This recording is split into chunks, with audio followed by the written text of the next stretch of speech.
What's going on there, everyone? It's going to be quite a extensive uh, midweek update.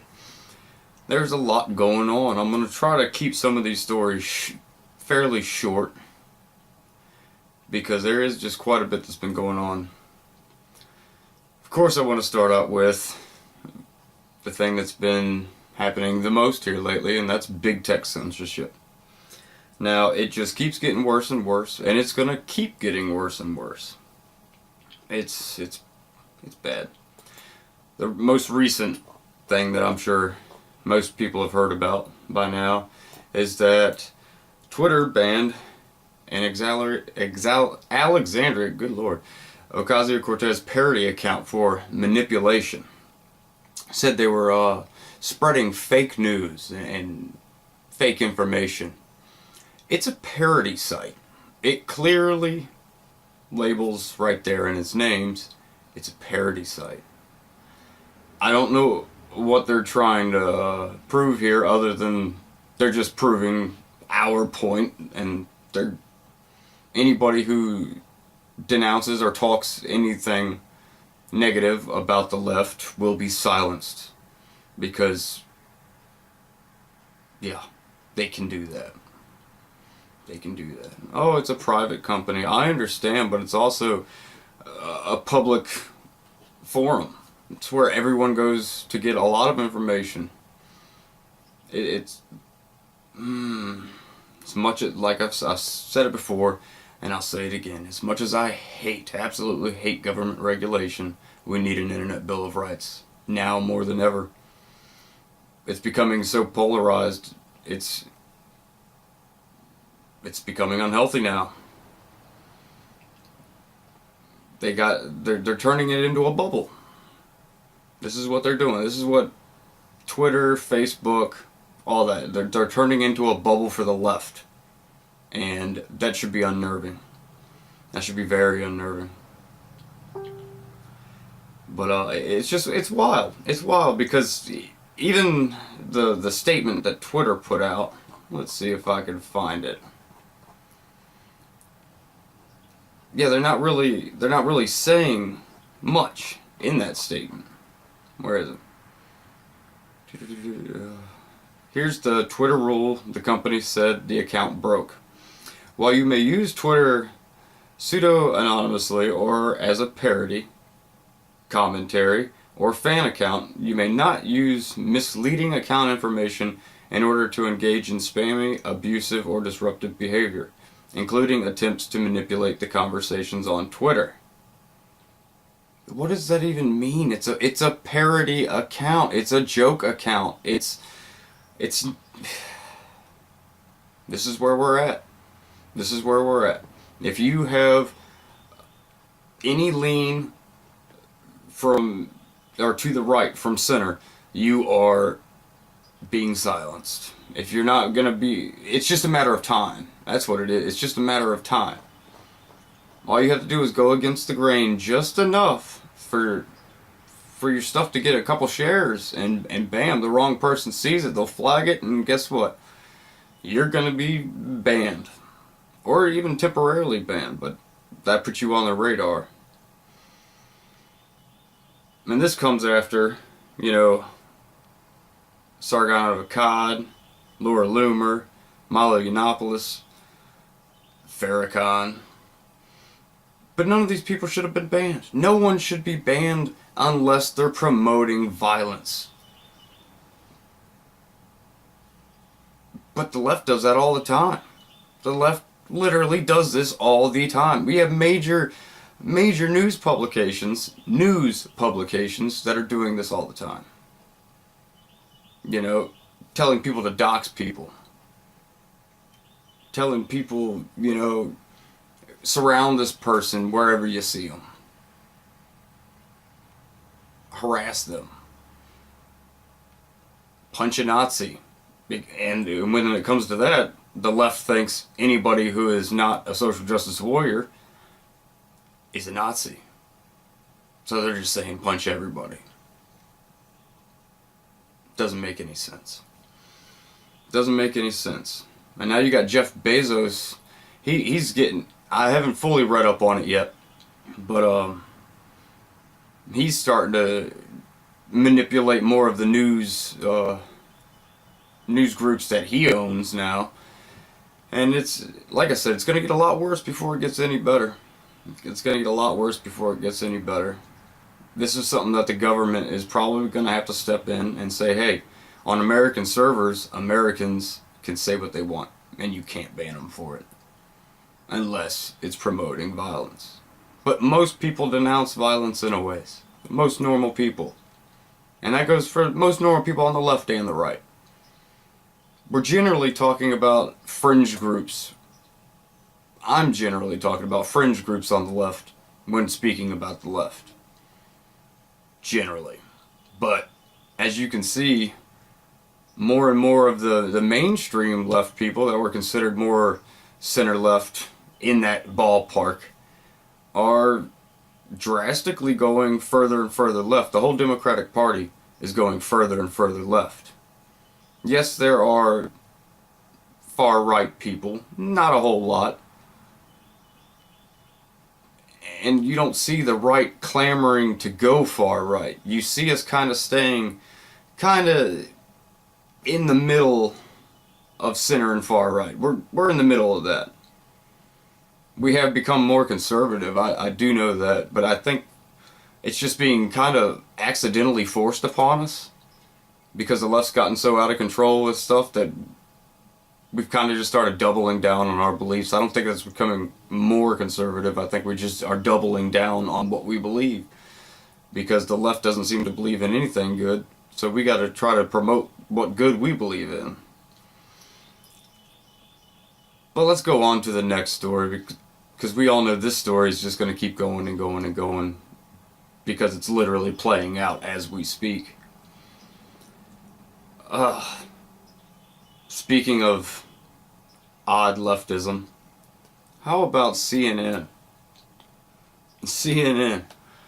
And I think a lot of people are aware now that the left has become pretty racist. It's just a fact. You got people like Don Lemon saying white males are the biggest terror threats in the world and all this stuff. You got a lot of Democrats saying, oh, I won't vote for a white man, or, you know, just us poor white guys, we're really in a rock and a hard place for some reason. Say, I didn't do nothing to none of these people. I don't know why the hell they hate me so bad. But CNN, this is more of a kind of a make you chuckle type deal in between some serious news matters. But CNN asked, how black will the royal baby be? That's their concern? Come on, CNN. We all know your shit. But how black will the royal baby be? God damn it, man. We ain't even trying to sugarcoat how y'all think. That's intense. Does it matter? Does it matter at all? No. Oh, but I forgot. Saying color doesn't matter makes me a racist. Odd. I don't understand leftist logic at all. But yeah, CNN is under intense fire Tuesday after the network's writer-producer John Blake published an article with the sub-headline asking, how black will the royal baby be? The piece published on Monday under the headline analysis, don't use the royal birth to trot out a dangerous myth, apparently sought to address the flood of news reported describing Meghan Markle and Prince Henry's newborn son as the first Afro-American baby born to the royal family. Wow, these people, they're intense. But let's not use the royal's birth to trot out a dangerous myth, Blake wrote. Let's not turn this child into another great mixed-raced hope. Who thinks like this? Who is thinking like this?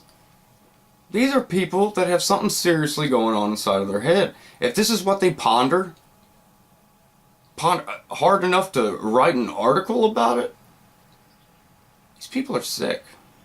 They're having some sick issues. I don't know what to do about it. Don't really care either.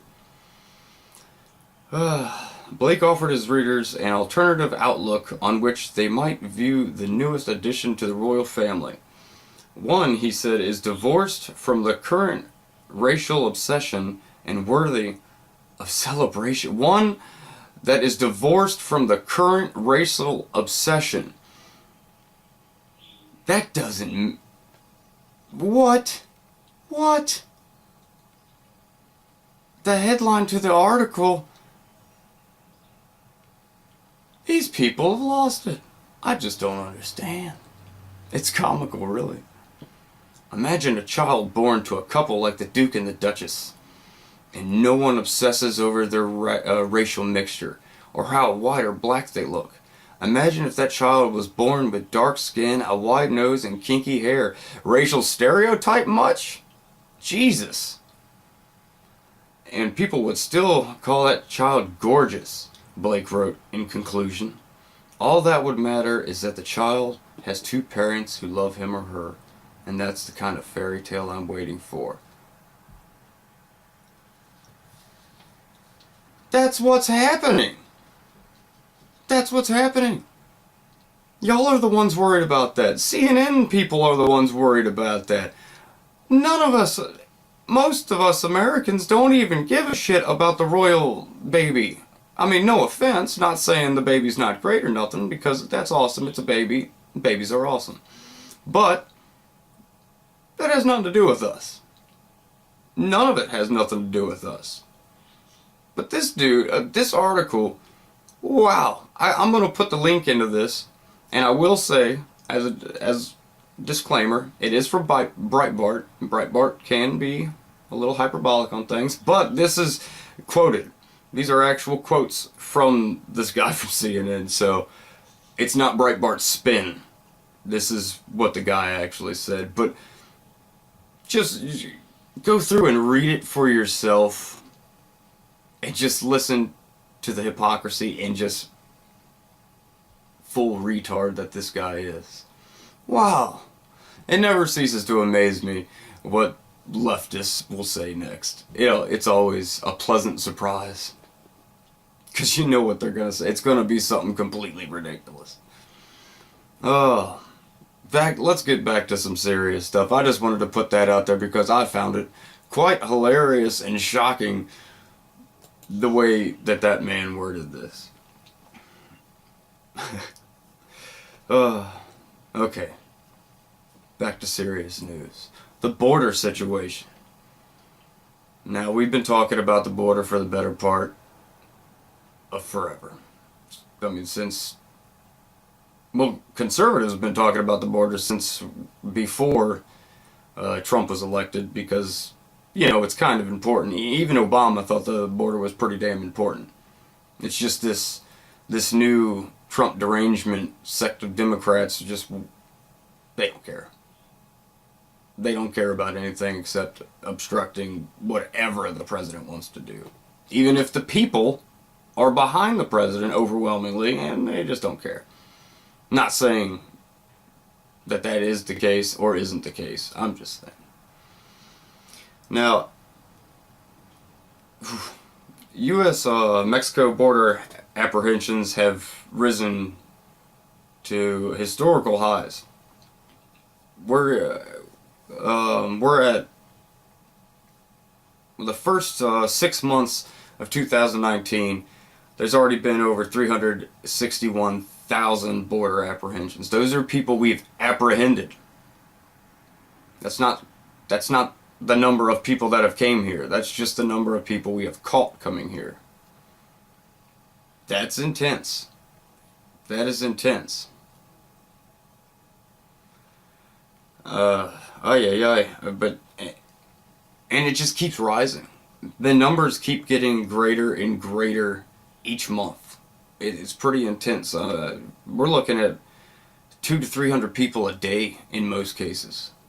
Some of these places, like El Paso, Texas, they're really in a bind. They are really in a bind. Yeah. They've risen at the Rio Grande River in El Paso, Texas this year. For the fiscal year 2019, the illegal border crossings have increased 106%. This is a problem. This is a big problem. But no one wants to say it's a problem except for conservative news. There are some leftists talking about, okay, we do have an issue, but it's a humanitarian issue. Yeah, that's mixed in with the whole thing. Us conservatives know that too, and we acknowledge that. And you're still blocking money going towards that the president wants.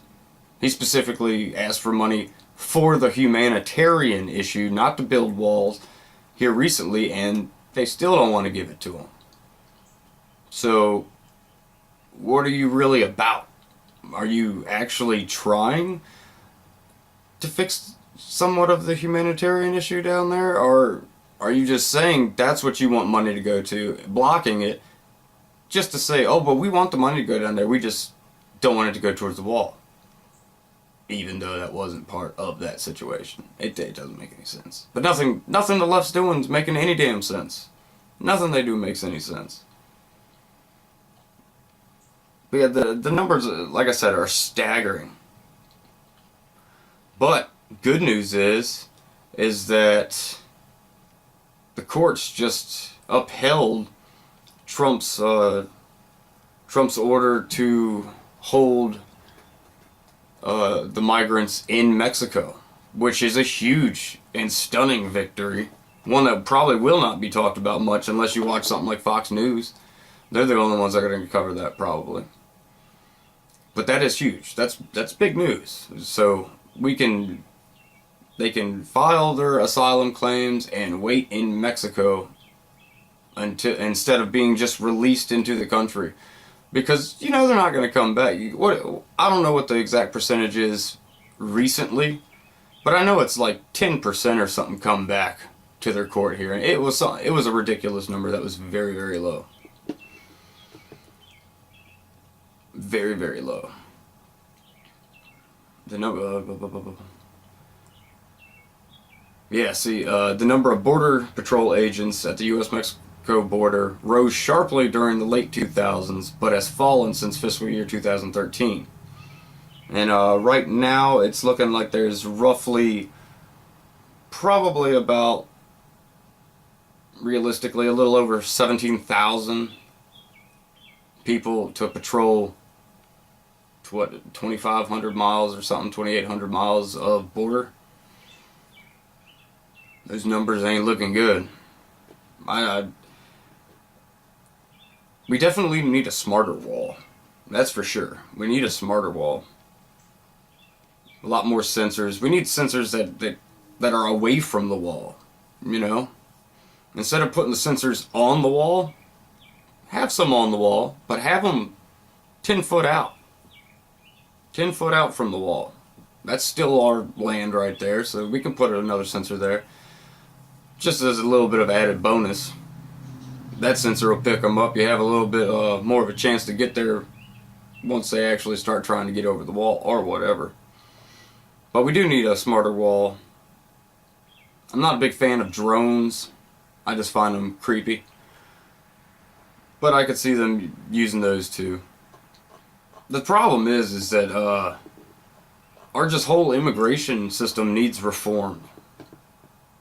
We do need to go to a more merit-based system and stop just letting everybody, Tom, Dick, and Harry, come in our country. That's what we're doing now because we don't know what else to do with them.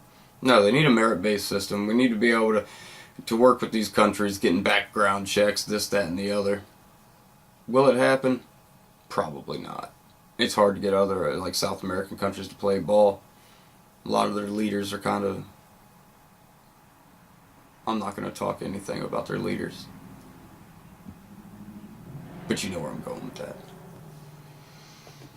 And, this is going to be my last story. It's going on pretty long. I'm already, 20 minutes? I'll keep this one short. But according to recent studies,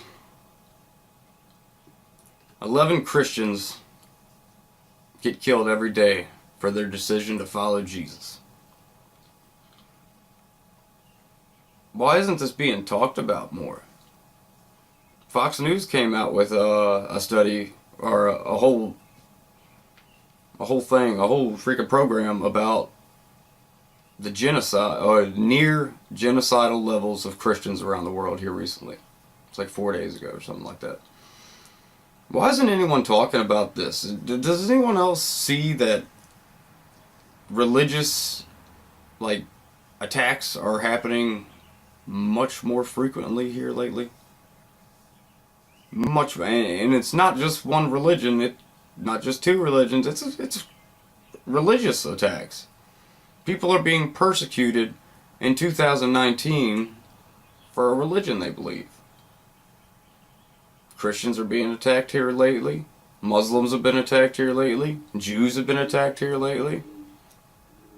What the hell is going on, people?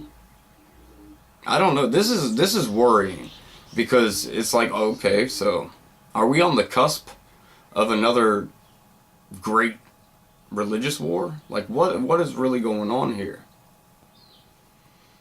It's hard to say, but the attacks have been increasing. Retaliatory attacks have been increasing.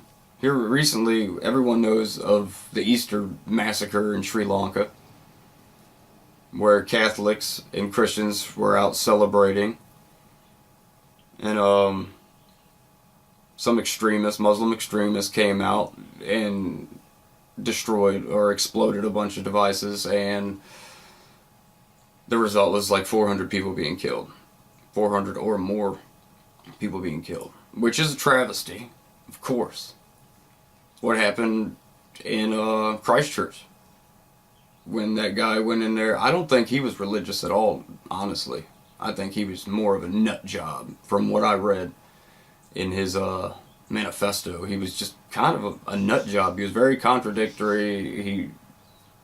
He contradicted himself throughout most of the manifesto. It's a typical manifesto. It's the rantings generally of a madman. But yeah, those people shouldn't have died. They shouldn't have been harmed. They were worshiping. Why? Why are people so sick? Why do these people always take a coward's way and go after unarmed people who definitely are not paying any attention to what's going on around them, because they feel at peace? They're in a place of peace, and it's mind-boggling. It's mind-boggling. We've had two Jewish synagogues attacked. What is going on? This is ridiculous. Everyone needs to just stop. Just take a breath. The world's gone crazy. We're living in a clown world. Everyone just needs to be a little bit happier in their lives. Maybe turn the damn TV off once in a while. Definitely turn off your computers, your tablets, and all that. Stop reading. Get off Twitter for a while. And you'd be so much happier. You'd be surprised how getting outside of a bubble will let you see things much more clear. Much more clear. And when it comes to these religious attacks, we all need to condemn these things. No matter what group does it, who they do it to, they all need to be condemned. Because this is not the way to get anything solved. It's not helping your cause. It's not helping any cause. All it's doing is further dividing, which is half of the point that they're trying to do, is further divide people. A lot of them say that. They leave letters and notes or whatever behind, and they say, this is what we're trying to do. They're trying to start wars. They're trying to start issues. We just have to be above that. Condemn these people. And remember, if you see something, it doesn't hurt to say something. You don't have to tell the authorities. But you can go to people's friends and you can let them know. A lot of these people, they show signs of something's not right. People get on it. You're not being a narc, you're not being none of that. You're looking out for somebody. You know? You're saving their lives too. Because generally the police are going to kill them, or they're going to kill themselves, or they're going to be put in prison for the rest of their lives. All because of one stupid moment of non-clarity that they had where they thought they had clarity and it wasn't. Everybody do everybody else a favor. Keep everybody calm. Don't condone violence. Denounce violent acts. Denounce violent people. Stay calm. Everything's good. Everything will be good. We have bigger battles to fight. We got more poignant battles to fight. We have governments trying to sit here and take away freedoms. Freedom of speech in the UK is a thing of the past now. They don't even like you having freaking an edge on a knife. That's how they think they're going to combat situations that they're dealing with. Here in America, and well, this isn't just an American thing, they're just American companies doing it. We got big tech companies trying to censor everybody, not allow freedom of speech. These are the fights we should be fighting. Not each other. We the people need to be one. We can have different opinions, different views, but at the end of the day, we're still a community. And we still got to get along. But yeah, just a little message there. A little positive message. But as always, like, share, and subscribe. And I will catch y'all on the flip side.